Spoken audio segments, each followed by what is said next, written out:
সুপ্রিয় দর্শক, আসসালামু আলাইকুম। সবাইকে স্বাগত জানাচ্ছি আজকের গুরুত্বপূর্ণ সংবাদে। প্রথমেই জানিয়ে দিচ্ছি সংবাদ শিরোনাম, পরে বিস্তারিত।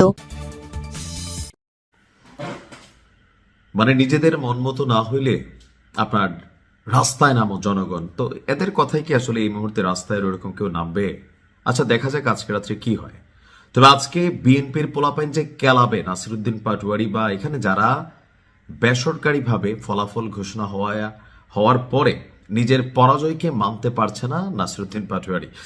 ঢাকা ৮ এটা নিয়ে পিনাকি ভট্টাচার্য বা যারা আছেন ব্যাপক পরিমাণ একটা হাইপ অ্যান্ড ভাইব তৈরির চেষ্টা চালাচ্ছে গেল কয়েক ঘন্টা যাবত। তো প্রথম দিকে নাসিরুদ্দিন পাটোয়ারি এগিয়ে থাকলেও দিন শেষে মির্জা আব্বাস এই আসনে বেসরকারিভাবে বিজয়ী হয়ে গেছেন। তো ২৭টা বা ২৮টা কেন্দ্রের ফলাফল নাকি আপনার নির্দিষ্ট সময় দেয় নাই। এই অভিযোগ নিয়ে নাসিরুদ্দিন পাটোয়ারি গেছে কার কাছে? নির্বাচন কমিশনের কাছে।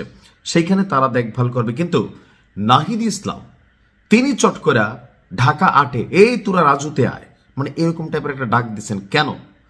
গেল কিছুক্ষণ আগে আপনার জামাত ইসলামের নেতৃত্বাধীন যে জোটের প্রার্থী নাগরিক পার্টির নাসিরুদ্দিন পাটোয়ারির একটা ফেসবুক পোস্ট শেয়ার করে দলটির আহ্বায়ক নাহিদ ইসলাম বলছে, সবাই ঢাকা ৮-এ আসুন, ছাত্র জনতার ভোটাধিকার রক্ষার্থে মব করবা। তো বিএনপি যদি ডাক দেয়, মির্জা আব্বাস যদি এখন ডাক দেয় যে খেলা হবে, গেল এতদিন যাবত যে জিনিসটার জন্য মির্জা আব্বাস ধৈর্য ধারণ করছে, এটা তো বাস্তবতা যে ওনারে ল্যাংটা করে ঘুরাবে, জ্যাঙ্গা পড়ে ঘুরাবে, ওনারে একদম নিশ্চিহ্ন করে দিবে। এই যে নাসিরুদ্দিন পাটোয়ারির থাকে না যে দায়ের থেকে আসার বড় টাইপের কথাবার্তা, যে নাহিদ ইসলামদের টিমটার এনসিপি ৫টা সিট নাকি পাইছে। তো এই ৫টা জামাতের দয়ায়, জামাতের ভোটারদের দয়ায়। এরা হাসনাত আবদুল্লাহ ছাড়া, তাও হাসনাত আবদুল্লাহ যদি ধরেন এখানে মঞ্জুল হাসান মুন্সি থাকতো, কঠিন হয়ে যেত। শুধুমাত্র জামাত দয়া করছে দেখে এখন টিকা আছে। এখন দেখেন ফলাফল পছন্দ হয় নাই, সেজন্য ঢাকা ৮-এ আস। আর এই যে সিন্নিখুর, পিনাকিদার, জিয়াফতখুর জনতা অনেকে হয়তো চলে যাবে। তো মির্জা আব্বাসকে বৈশা মুখে আঙ্গুল চষবে, এবার কিন্তু পিঠের চামড়া তুলে ফেলবে এবং জাতি হিসাবে অনেকে এটা নিয়ে মজাও নিবে। আপনার নাহিদ ইসলাম শেয়ার করা নাসিরুদ্দিন পাটোয়ারির ফেসবুক পোস্টে বলা হয়েছে, ফলাফল পরিবর্তনের চেষ্টা চলেছে, সবাইকে সতর্ক থাকতে বলছে, নিজেদের ভোট কেন্দ্র পাহারা দিতে এখনো যারা আসেননি এগিয়ে আসুন। রাত ১:৩০টার দিকে কেন্দ্রের ফল পাল্টে দেওয়ার অভিযোগ করেন নাসিরুদ্দিন পাটোয়ারি। তার আসনের যিনি রিটার্নিং কর্মকর্তা তার কার্যালয়ে গিয়ে অভিযোগ করেন। তার প্রধান নির্বাচনী এজেন্ট শাহিন আহমেদ বলেন, বেশ কিছু কেন্দ্রে ভোট গণনা করে এজেন্টদের আটকে রেখে বাতিল ভোট যুক্ত করে এগিয়ে নেওয়ার চেষ্টা চলছে।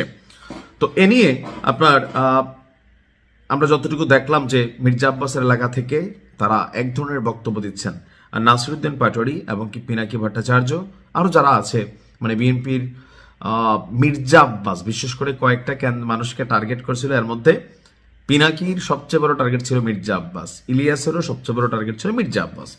তো সেই মির্জা আব্বাসকে হারানোর জন্য সর্বোচ্চ মেকানিজম বা কি বলা হয়েছে ন্যারেটিভ তৈরির চেষ্টা চলেছে, কিন্তু দিন শেষে এটা বাংলাদেশ।